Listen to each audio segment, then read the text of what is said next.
And if we had a military war, God help us, because of the capacity in all different new ways to inflict harm on each other. But anyway, that's that. If you don't have that military war, you'll have the competition between those other kinds of wars, and whoever is strongest in those areas will win. That was legendary investor Ray Dalio on a recent podcast discussing the tensioned issue of Taiwan, China, and world peace. The other kinds of war Dalio referred to are trade war, technology war, a geopolitical war of influence, and then economic warfare, before reaching the point of military conflict. We are in the economic warfare stage. Negativity on what is happening in China is all over the news. The real estate and banking crises are getting traction, and economists are becoming increasingly pessimistic of what the world's manufacturing powerhouse may look like in the next few months. The signs are pointing towards a fast economic decline. After years of price appreciation of real estate, a time during which Chinese citizens were eager to purchase any property on the market, speculators took over the real estate industry, transforming real assets, like apartments and houses, into gambling tokens. This led to massive misallocations of capital. Similar to the hype before the U.S.'s 2008 financial crisis, citizens could not even imagine that housing prices would ever crash.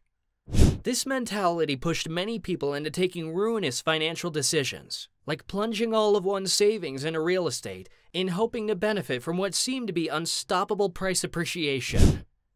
Such a huge buying frenzy filled up the booming property market that continued on for decades. Now, about 70 to 80% of Chinese household assets are tied to real estate. Property developers saw this greed as an opportunity to expand faster. This is where the pre-sale model came into play. The property pre-sale model was when buyers put down a deposit to start paying mortgages on unfinished houses. They are buying a promise to get a property in return in the future, at least in theory, but this turned out to be an illusion in practice. Home buyers were paying for mortgages for houses that weren't even built yet. In part, prospective home buyers thought that housing prices would continue increasing. They were concerned that by the time the property would be finished, the price would have already increased substantially. To purchase properties at a lower price, home buyers would take on the risk of buying in the pre-sale round. Fitch, the rating agency, has recently stated that Chinese regulators may keep a closer eye on home pre-sales escrow accounts, after home buyers in some cities recently stopped paying mortgage payments to protest the suspension of construction of their properties.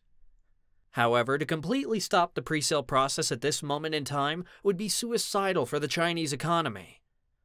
According to the Chinese National Bureau of Statistics, close to 35% of the property development income came from pre-sales. Property developers would then take the income from the pre-sale round and use it to sell even more pre-sale properties. Speculation on this level is not sustainable. This is essentially a massive pyramid scheme. But when the real estate sector in China will collapse, and it is inevitable that it will, and the banking crisis that is now underfoot will freeze China's financial system, the implications will not remain confined inside the Chinese borders. They will spill across the world. Legendary investor Michael Burry, who featured in the Hollywood blockbuster The Big Short, warned of a massive recession in late 2021, and in recent months he came out saying that, despite all the pain that markets have endured this year and all the economic headwinds that we see across many countries, consumer price inflation, dislocation in energy markets, supply chains troubles, and many others, we are only halfway there towards reaching the end point of a massive recession. Is this a 2008 moment? If it is, many investors may be unprepared to acknowledge where we are, just like they did a few years before the global financial crisis. I tried to convince them to trade in this market with me. Initially, I found no takers. This was March of 2005. The whole effort was complicated because it was important to me that this security, this instrument that I'd like to use to short the market, would be standardized such that if I bought a credit default swap from one dealer counterparty, I could easily trade that credit default swap to another dealer counterparty. Bespoke, one-off contracts were full of contract and counterparty risk that I would not tolerate. The investment genius of Michael Burry paid off in 2008. But what about today? Are investors ignoring what could potentially be China's Lehman moment, the Evergrande crisis? Over the past few months, the company has been all over the news for its dire financial condition that threatens not just China's real estate sector, but its entire economy. After all, Evergrande is one of the largest real estate developers in the world. By using corporate bonds issued to international investors, Evergrande grew its real estate portfolio to over 565 million square meters of development land across 22 cities in China. This was only possible because Evergrande took out a huge amount of debt, over $300 billion in credit. Such enormous access to capital led Evergrande to thrive, at least on paper.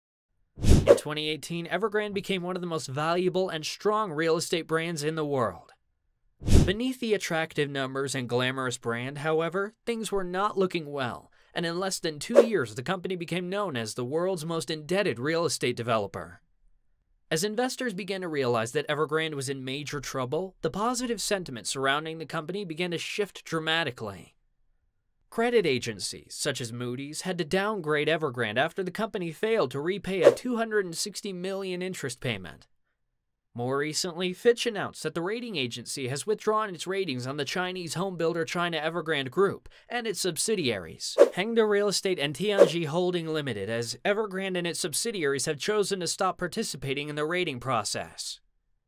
This development further underlines the ongoing crisis that has gripped China's largest property developer, threatening the country's entire economy.